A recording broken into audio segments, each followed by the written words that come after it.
Feels so good to be back out at the range, practicing violence, right? A tool we use to save lives and all the rest. So good. Boom, yo, what's up, what's up? So something you guys know that I see as very important is, I'll say it like Mike Pannone says it, if you carry a gun with consequence, right, you should be training. You should be on top of your game, right? So how do you build these strategies and these disciplines and practices and training events and these training times into your life and into your world?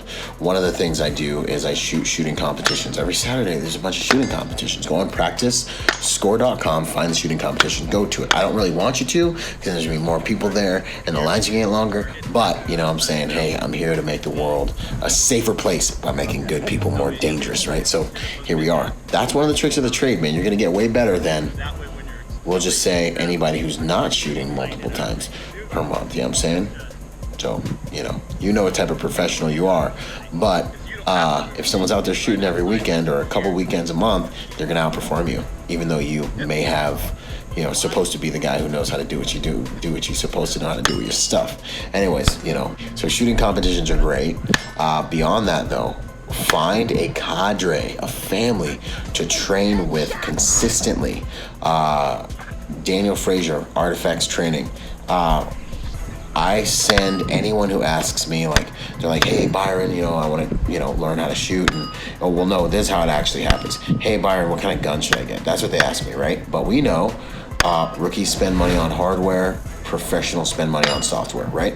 So I tell them, hey, whatever gun you're going to get, they all work pretty good these days. There's these 3 or 4 guns you'll see at competitions, which means maybe those 3 or 4 types of guns might be the smartest designs for most people, but really picking a gun is much more like dating than anything else. You got to figure out what works for you. You got to figure out, what your chemistry is, and what your value systems are, right? So anyways, with all that having been said, I go out and I train with Daniel anytime I get a chance. He holds consistent, ongoing training for all CCW holders or anyone who wants to learn how to shoot up in my neck of the woods through Artifex Training. So, doing these types of things consistently, especially right now while things are shut down, being able to go out on the range with 1 or 2 people and still stay sharp is something you should build into your monthly regimen of training. So wherever you are, find a guy like Daniel who's better than you at shooting, who can help you continue improving your skills on your journey and in the study of gunfighting, the martial art of gunfighting, right? So here's a training day I did with Daniel. It was a good one, and enjoy. One of the things I like about Daniel personally is I love how I love his training style. You know what I'm saying? So I like the way that he takes time to train the person. He tells them he's constantly diagnosing the person. He's constantly telling you what he sees wrong. He's constantly giving you feedback, almost after every single run. He's like, you could have shaved off more time this way. You could have done this better. You could have dealt with that barricade a little more intelligently. You know what I mean? So there's always someone there watching you. So you're not just going to the range by yourself, kicking some rounds around, thinking you're a gangster, and then leaving because you got to just pull the trigger and go bang a whole bunch of times. I think it's really important to have someone who's better than you, that you're shooting with someone who's better than you. I pretty much never go to the range without someone who's better than me.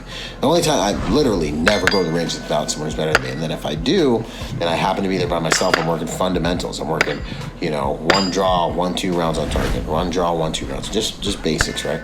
But I think there's a lot to be said for belonging to a local training group. You can find them at your local gun shops, and to do things that are non-standard, to work your non-standard problem-solving skills, because, a violent encounter is extremely kinetic, dynamic encounter that requires high levels of athleticism and problem-solving and stress inoculation and all these fun things very often. So, you really want to get into that non-standard problem-solving world when it comes to training to deal with violent encounters, in my opinion, my humble opinion.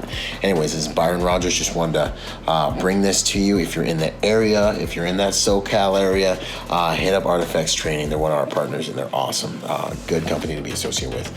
Hey, I look forward to seeing you guys on the next video inside the Protector Nation, at the symposium, and all of it. Remember, this is Byron Rodgers, protector by nature and by trade. Remember to be peaceful but not harmless. I'll see y'all in there. Out.